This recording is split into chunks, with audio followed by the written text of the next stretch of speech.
পটিয়ার এমপির পক্ষে উপজেলা যুবদল সদস্য সচিব ওহিদুল আলম চৌধুরী পিবলুর ত্রাণ বিতরণ। হাসানুর জামান বাবু, চট্টগ্রাম। চট্টগ্রাম -12 পটিয়া নির্বাচনী এলাকার মাননীয় সংসদ সদস্য জননেতা আলহাজ্ব এনামুল হক এমপির পক্ষে পটিয়া উপজেলার আমজুরহাট থেকে আসিয়া বাংলাবাজার সিএনজি সমিতির বন্যায় মারাত্মকভাবে ক্ষতিগ্রস্ত অসহায় সিএনজি চালকদের মাঝে এবং আসিয়া ইউনিয়নের বিভিন্ন ওয়ার্ডে বন্যাশয় ক্ষতিগ্রস্ত অসহায় পরিবারের মাঝে বিকালে ত্রাণ বিতরণ করে।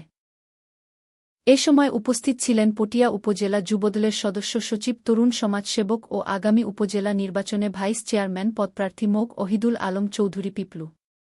এ সময় ওহিদুল আলম চৌধুরী পিবলু প্রায় ১৫০ শতাধিক পরিবারে মাঝে চাউল, ডালসহ নিত্যপ্রয়োজনীয় খাদ্য, বিশুদ্ধ পানি, নগদ অর্থ সহায়তা, জরুরি প্রাথমিক চিকিৎসার ঔষধ সামগ্রী ত্রাণ হিসেবে বিতরণ করেন এবং প্রয়োজনে ত্রাণ বিতরণ অব্যাহত রাখার ঘোষণা দেন।